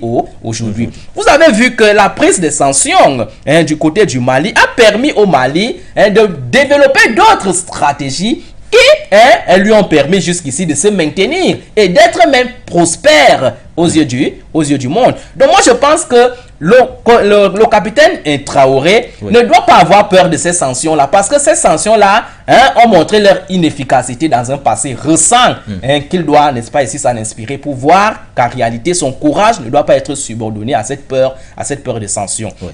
Donc, il doit tout simplement rester en phase avec son peuple, mettre en exergue ce que son peuple demande. Et ce que le peuple burkinabé demande aujourd'hui, c'est la rupture totale avec un ancien partenaire qui est la France. C'est l'impulsion de tout ce qui est français aujourd'hui au Burkina Faso. C'est le rapatriement de toutes les forces françaises au Burkina Faso. C'est, n'est-ce pas ici, le rapatriement de l'ambassade française. Tout ce qui est français doit partir du Burkina Faso. C'est ce que le président Goïta a fait au Mali. Et c'est pour cela que la dynamique insécuritaire qu'il est en train d'impulser au Mali, contrairement à ce que faisait son homologue Damiba, qui vient de partir, donne des résultats. Vous savez que Damiba, avant de partir, a fait un tour au Mali pour venir voir le secret du colonel Goïta. Donc on se dit peut-être que Boy n'a pas pu mettre en exergue ce que le président Goïta lui a donné comme secret, parce qu'il était embrigadé par une corde qui le tire. Donc moi je dis qu'aujourd'hui, Traoré, qui a été le plus proche collaborateur de Damiba, parce que c'est des gens qui ont fait le coup d'État ensemble, doit voir là où Damiba a échoué et corriger le tir. Vous parlez d'une rupture totale avec l'ancien partenaire qui est la France, clairement, aujourd'hui. Du coup, le Burkina se sent dans l'urgence de se tourner vers de nouveaux partenaires. Alors, quel partenaire stratégique aujourd'hui pour le Burkina Faso, selon votre regard d'internationaliste, Dr Sango? Oui, tu sais, vous savez, beaucoup de personnes pensent aujourd'hui que lorsqu'on parle de la signature des partenariats, c'est seulement avec les pays étrangers, les pays qui sont parce qu'on a vu des Burkinabés brandir les drapeaux russes pendant je dis la construction des partenariats aujourd'hui doit même d'abord commencer par la sous-région, ce que j'appelle généralement la coopération sud-sud, la coopération africano-africaine. D'abord, du point de vue géopolitique, dans cette sous-région du G5 Sahel, de la CEDEAO, ce partenariat-là peut déjà commencer là-bas. Ce que j'appelle la convergence des points de vue, la convergence idéologique doit également passer par la convergence militaire, la convergence stratégique. Ça veut dire quoi? Au niveau de la CEDEAO, on a déjà une personne qui a pris radicalement position et qui est en train de donner les fruits sur le terrain. C'est-à-dire le Mali, à travers cet homme d'État, le colonel Assimi Goïta. Il serait donc important qu'on assiste dans les jours à venir à une fiscalisation de partenariat entre le Burkina Faso, entre la Guinée et le Mali. D'abord, du point de vue interne, rapproché.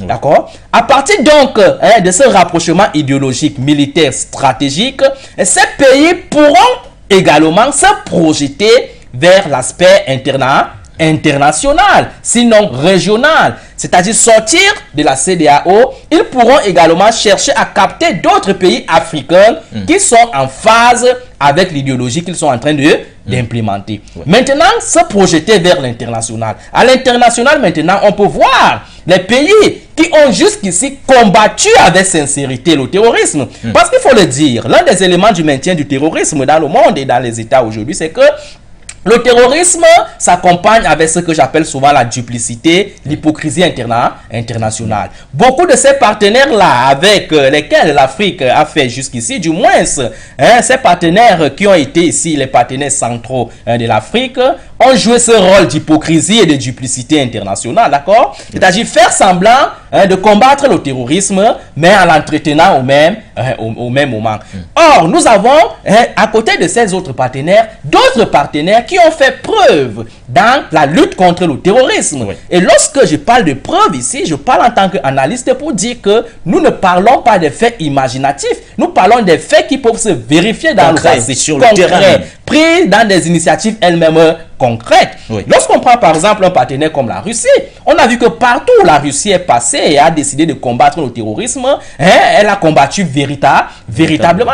Je prends souvent le cas de la Tchétchénie. On sait que ce pays-là était un pays, n'est-ce pas, ici, invivable. C'était un pays de la junte. C'était un pays qui était dans l'état de nature. On a vu comment la Russie a combattu radicalement le terrorisme et a ramené la paix dans ce pays. Pourquoi ne pas convoquer le cas de la Syrie? Vous savez qu'il y a 5 ans aujourd'hui, la Syrie était presque un état voyou. C'était un théâtre d'opérationnalité des influences étrangères. Donc on a vu comment l'éruption, l'immixtion, la prise en compte de ce problème par la Russie a participé à la restauration de la paix. Est-ce que vous parlez encore, vous entendez encore parler de la Russie sur la scène internationale? Non.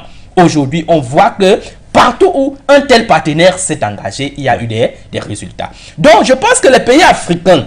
Et le peuple semble avoir compris, le peuple burkinabé en particulier. Effectivement. Oui. Les pays africains aujourd'hui, avec la clarté et l'illumination du peuple qui devient de plus en plus éveillé par les outils de l'information et de la communication, comprennent aujourd'hui qu'il faut faire de plus en plus avec de tels partenaires qui sont sincères ou du moins qui ont donné des résultats sur le terrain. On peut également évoquer d'autres pays comme la Chine, d'autres pays comme l'Égypte même. Ce sont des pays... L'Algérie, lorsqu'on parle des partenaires africains, nous avons également l'Algérie. Pourquoi même pas militaire, par exemple? Pourquoi même ne pas compter même le Cameroun? Donc je pense qu'aujourd'hui, l'enjeu, l'urgence est aujourd'hui vers la construction de cette convergence idéologique, convergence stratégique militaire pour, n'est-ce pas, s'opposer à une autre idéologie qui semble, n'est-ce pas, ici, toujours imposer leur volonté sur la scène internationale. Donc je pense que si les pays africains s'orientent vers ces différents grilles d'analyse que nous leur proposons quotidiennement sur cette chaîne panafricaine, ils pourront, n'est-ce pas, avoir les résultats sur le terrain. Mais s'ils continuent à évoluer à vase clos, évoluer à vase dispersé, jouer toujours le rôle de l'Occident qui multiplie quotidiennement des stratégies de pénétration et de récupération pour les diviser et les émietter, ils seront toujours les éternels et sempiternelles victimes de l'Occident. Vous parlez bien sûr de ces partenaires vers lesquels le Burkina Faso, avec surtout les nouvelles autorités, peut désormais donc se tourner. On parle de diversifier surtout ces partenariats de ce côté. Il y a également l'aspect sécuritaire qui revient avec insistance. On le sait depuis pas mal de temps maintenant, le Burkina est soumis à des attaques répétées des groupes djihadistes, des groupes terroristes de ce côté. Et ce sera également l'un des chantiers majeurs sur lesquels devra se pencher le capitaine Ibrahim Traoré. Dans un premier temps, chercher à stabiliser le territoire burkinabé dans son ensemble avant de penser véritablement à se focaliser sur autre chose. C'est l'une des priorités aujourd'hui sur lesquelles il doit véritablement se pencher, Dr Sango. Oui, la stabilisation. La priorité, comme je vous ai dit, aujourd'hui, c'est le sécuritaire qui doit déterminer le politique. D'accord? Chaque gouvernant aujourd'hui doit rester en phase avec la sécurité, doit faire de la sécurité sa priorité. Aujourd'hui au Burkina Faso, cette priorisation du domaine de la sécurité passe d'abord par la restauration même de l'autorité de l'État. Parce que vous savez que plus de 40% de ces territoires échappaient ou échappent jusqu'ici au contrôle de l'État. Et vous savez qu'un pays qui n'est pas contrôlé par l'État, par les appareils répressifs de l'État, est un pays insécuritaire, est un pays de la junte, est un pays où on ne peut pas construire, est un pays où on ne peut pas parler de développement. Donc je pense qu'aujourd'hui, le capitaine Traoré doit mettre ce problème au centre, restaurer l'État, pacifier les Burkinabés, ramener d'abord tous les comment pourrais-je le dire, ramener tous les Burkinabés qui sont en exil, les mettre en phase pour penser maintenant le nouveau départ du Burkina Faso. Donc dire que la priorité la sécurité doit être la priorité, c'est une tautologie, d'accord? C'est ce que le capitaine Traoré doit faire.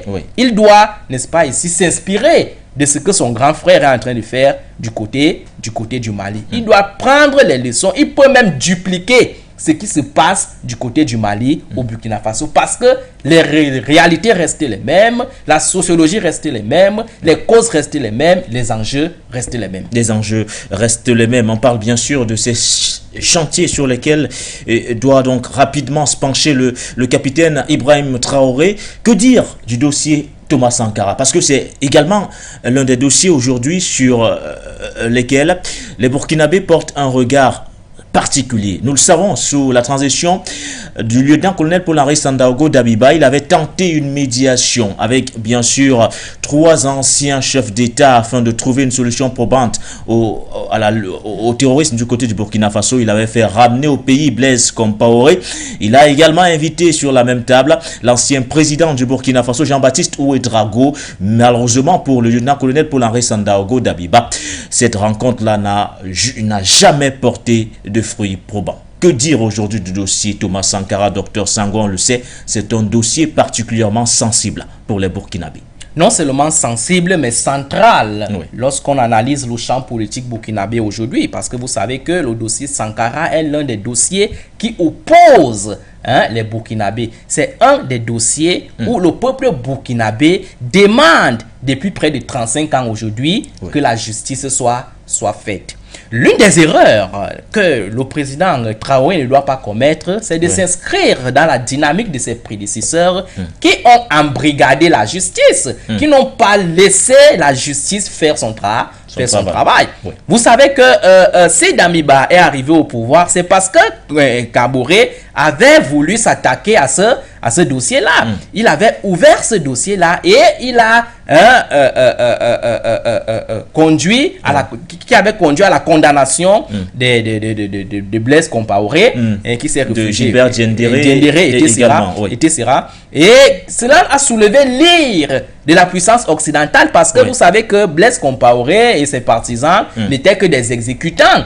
On avait les donneurs d'ordre. Et il était donc important que ces donneurs d'ordre soient également inquiétés. Et vous savez qu'aujourd'hui, de plus en plus, sur la scène internationale, la Cour pénale internationale, les pays africains sont décidés à porter plainte à n'importe quel pays, à n'importe quelle puissance. Je pense que Goïta a montré cet exemple aujourd'hui. Donc je pense que la France, qui venait d'être citée du côté du Mali comme étant un véritable acteur qui finançait le terrorisme de ce côté-là, a eu peur qu'en réalité le Burkina Faso également pouvait saisir la Cour pénale internationale, ou du moins la tribune des Nations Unies, pour déposer également une plainte à l'effet d'élucider la mort de Thomas Sankara. Ça veut dire que le dossier Sankara fait craindre aujourd'hui. Effectivement. Donc je pense que l'erreur que Traoré ne doit pas commettre, c'est d'embrigader la justice. Je pense qu'il doit laisser la justice neutre. Il doit laisser la justice faire son travail. Et laisser la justice faire son travail, c'est faire quoi? C'est ramener Blaise Compaoré au Burkina Faso. C'est, n'est-ce pas ici, lui faire exécuter la peine que la justice burkinabé a décidé, d'accord? C'est de condamner toutes les personnes que la justice burkinabé a reconnues comme étant véritables acteurs de la mort de Thomas Sankara. Et lorsqu'il l'aura fait, il doit également penser à s'attaquer à ceux qui ont donné l'ordre. D'accord? Parce qu'au Burkina Faso aujourd'hui, ce qui est sûr, si on fait par exemple... Là, ce sont les exécutants. Vous parlez de ceux qui tiraient les ficelles. Les ficelles. Puisque vous savez que dans le commandement, puisque nous sommes là dans un domaine militaire, le donneur d'ordre occupe souvent une place fondamentale. Là-bas, c'est lui le cerveau même. C'est lui le cerveau de l'opération. Et vous savez qu'aujourd'hui, au Burkina Faso, lorsqu'on parlait de Sankara, d'accord, n'importe qui est éveillé, n'importe qui a de la nostalgie. Sankara, c'est un nom qui rassemble au Burkina Faso. Sankara, c'est un nom qui est en phase avec le Burkina Faso. Donc Sankara, aujourd'hui, sa disparition a causé beaucoup de victimes. Il faudrait que la justice soit faite malgré le temps que cela a pris. Donc Traoré aujourd'hui doit travailler à ce que les décisions de justice soient exécutés. À ce que la France soit interpellée sur ce dossier-là. Parce que la France, la disparition de Thomas Sankara dans ce pays-là a causé plus de tort que de bien. Parce que lorsqu'on voit la dynamique développementaliste, idéologique que ce jeune Africain avait déjà pris, nous disons que s'il était encore vivant aujourd'hui, c'est que ce pays-là caracole les premières puissances économiques du monde aujourd'hui. Donc c'est une chose que le président Traoré ne doit pas mettre sous les tiroirs. Il doit prendre ça et mettre sur la table et dire que que la justice fasse son travail. S'il cherche à jouer le rôle de duplicité, de rapacité sur ce dossier-là, s'il veut faire de la politique sur ce dossier-là en embrigadant la justice, rassurez-vous, les mêmes causes vont produire les mêmes conséquences. Parce que l'un des éléments qui émeut le peuple aujourd'hui au Burkina Faso, c'est Thomas Sankara. Mais est-ce que faire ramener Blaise Compaoré pourrait résoudre définitivement ce dossier? Parce qu'on le sait, aujourd'hui, il est du côté de la Côte d'Ivoire. Jusqu'ici, son retour du côté du Burkina Faso n'est peut-être pas envisagé avec l'arrivée du capitaine Ibrahim Traoré. Comment faire quand, surtout on le sait, la Côte d'Ivoire apporte son soutien, ou du moins jusqu'ici en train de protéger entre guillemets Blaise Compaoré? Comment faire dans ce cas-là pour chercher à ramener Blaise Compaoré? Vous savez que la justice n'a pas seulement une compétence nationale. La justice a également une compétence internationale qui passe souvent par la signature des accords de justice, la signature des accords de partenariat, etc. Sur le plan judiciaire, les États signent également ce genre d'accords. Des accords qui disent par exemple que lorsque un élément, une personne qui menace la vie d'un État se trouve dans un autre État, que l'autre État coopère pour le mettre à la disposition de son pays, qu'une personne qui a été, n'est-ce pas, ici condamnée dans son pays et qui s'est évadée, qui s'est expatriée dans un autre pays, que l'autre pays là, n'est-ce pas, ici le renvoie dans son pays d'origine pour que la décision soit exécutée. Je pense que la Côte d'Ivoire aujourd'hui et le Burkina Faso devraient travailler dans ce sens. C'est un des éléments qu'on pourrait utiliser pour ramener Blaise Compaoré. Maintenant, comme nous savons que à la tête, par exemple, d'un pays comme la Côte d'Ivoire, nous avons quelqu'un qui est de plus en plus en phase avec Blaise Compaoré, quelqu'un qui est de plus en plus ami de Blaise Compaoré, cela ne sera pas facile sur le terrain. Mais nous sommes ici dans une situation de la vie des États. Vous savez que les États sont des institutions dont les présidents sont des animateurs. D'accord? Il va arriver un jour que le président Ouattara ne soit plus président en Côte d'Ivoire et que le temps arrive pour que le nouveau président qui arrive, n'est-ce pas, à la tête de ce pays-là, puisse travailler dans le sens de la réglementation des accords bilatéraux comme des accords multilatéraux. Bilatéraux beaucoup plus adossés cette fois-ci sous l'aspect de la justice, sur la collaboration judiciaire et l'expatriation des criminels jugés par la justice. Donc je pense que c'est ce que nous pourrons vivre dans les jours à venir. C'est vrai que présentement c'est difficile, parce que nous avons encore à la tête de la Côte d'Ivoire le président Ouattara. Et le retour de Blaise Compaoré au Burkina Faso, dans le sens de l'exécution de sa peine, participera également à réconcilier les Burkinabés. Parce que contrairement à ce que les gens acclament et proclament que la réconciliation signifie faire table rase du passé, la réconciliation signifie, n'est-ce pas, l'impunité. Ce n'est pas de ça qu'il est question. La réconciliation signifie l'établissement des responsabilités. On doit mettre sur la table tous les dossiers qui ont participé à la division du peuple burkinabé. On voit qui a été acteur, qui n'a pas été acteur, qui a été victime, qui a subi. On établit les responsabilités et on voit maintenant comment on peut, n'est-ce pas ici, les utiliser pour pouvoir mettre l'intérêt de l'État en avant. Je pense que dans le contexte africain, nous avons eu des précédents là-dessus.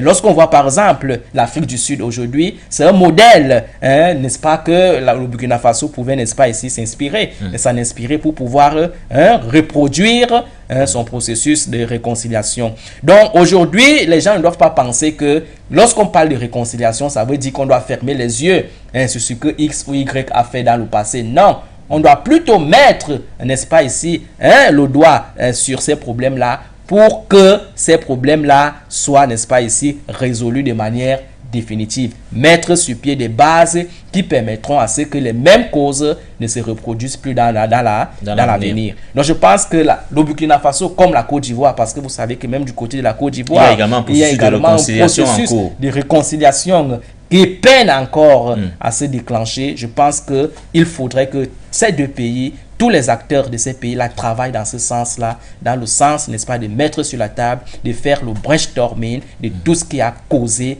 la violence et la division de leurs enfants. Merci à vous, Dr Sango. Selon le capitaine Ibrahim Traoré, le président du mouvement patriotique pour la sauvegarde et la restauration, il y aura donc des assises nationales qui permettront de désigner un président de la transition.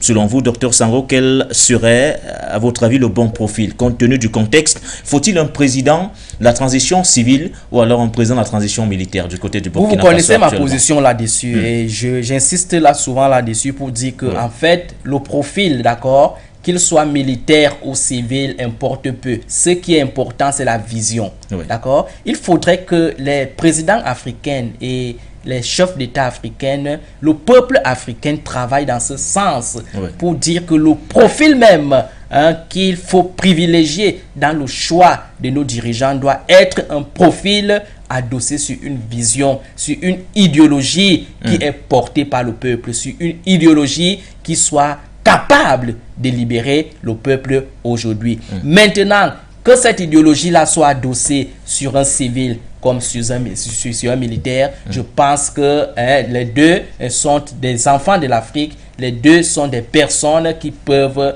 implémenter ce processus de développement. Donc, le choix de la prochaine personne qui pourra conduire les destinées de cette transition-là doit beaucoup plus reposer sur la vision, d'accord, sur ce que la personne pense, sur les valeurs que la personne pense. On ne doit pas chercher à mettre quelqu'un là pour faire le politiquement correct et nous retrouver dans les mêmes travers. Maintenant, du point de vue de la réelle politique, je pense que le président, le capitaine Traoré, est dans cette situation favorable qui pourrait, n'est-ce pas, lui permettre de diriger cette transition. Parce que l'une des choses, lorsque un groupuscule arrive au pouvoir, pour réussir, n'est-ce pas, leur transition, il y a souvent ce qu'on appelle le consentement. Parce que le danger est souvent cette désunion au niveau des points de vue. D'où la récurrence de ces deux doubles coups d'État. Au Mali, on a eu presque un double coup d'État. Au Burkina Faso, nous avons eu un double coup d'État. Ces deux coups d'État, n'est-ce pas, ici, ne sont rien d'autre que la conséquence de la divergence des points de vue qui, à un certain moment donné, n'arrive plus à se mettre en phase. Je pense que le président Traoré a, n'est-ce pas, ici, requéri le consentement, non seulement de ses pairs qui l'accompagnent, et ses pairs qui l'accompagnent et l'ont choisi comme quelqu'un qui doit, n'est-ce pas, ici...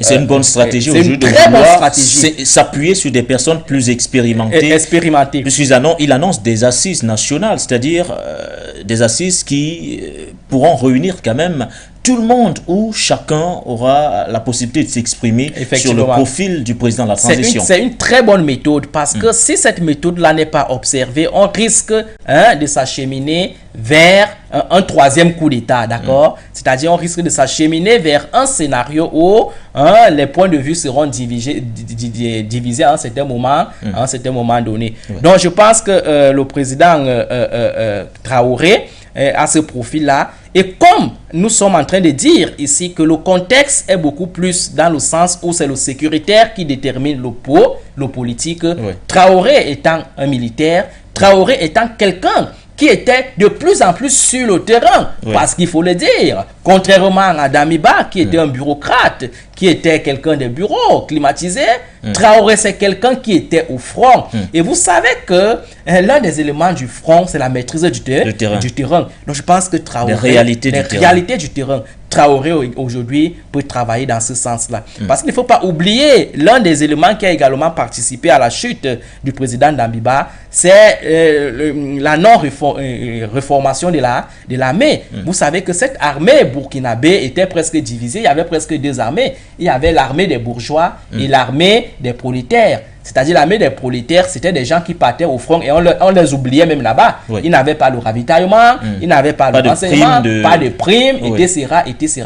Et d'un côté, l'armée des bureaux, où il y avait les colonels, les généraux, etc., qui s'accaparaient de ces primes-là. Donc, l'un des éléments sur lesquels Traoré doit insister, travailler, c'est de pouvoir reformer cette situation-là, c'est de pouvoir refaire la rotation des hommes sur le terrain. Il ne faudrait pas que les militaires aient l'impression qu'il y a certaines personnes uniquement qui sont réservées pour le terrain et d'autres pour les bureaux. Il faut une réelle rotation, une réelle alchimie et asymétrie et symétrie de l'information pour que cette armée-là donne des résultats sur le terrain, des résultats qui ne sont rien d'autre que la sécurisation du territoire qui permettra d'impulser le développement économique. Un dernier mot avant de se séparer, Dr Sango, sur la nouvelle dynamique que voudrait impulser aujourd'hui le capitaine Ibrahim Traoré. Nous le savons, bien avant qu'il ne soit président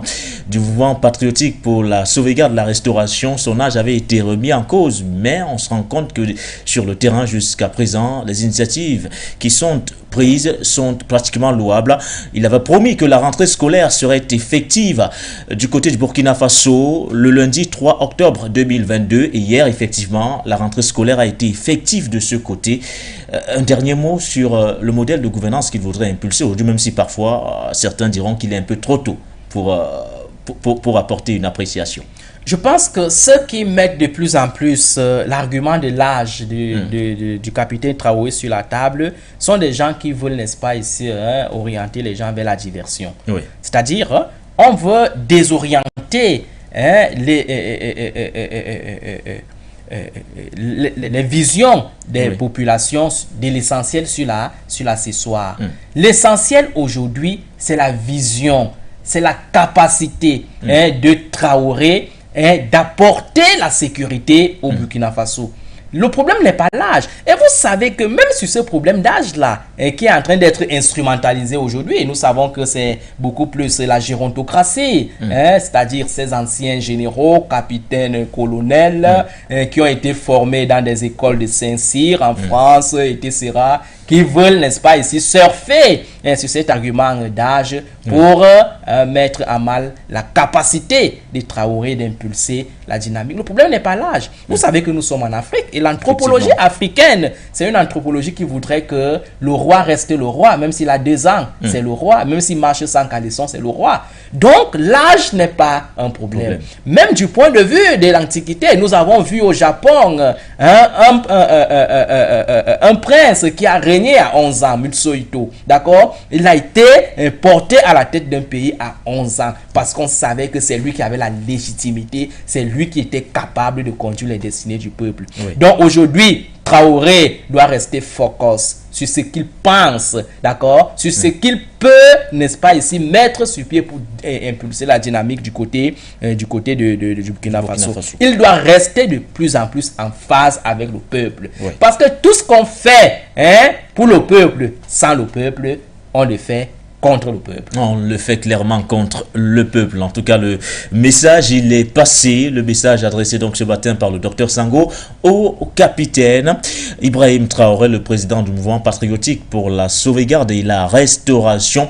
Vous l'aurez donc compris, nous sommes arrivés au terme de cette émission de For You Matin. Merci à vous d'avoir été nombreux.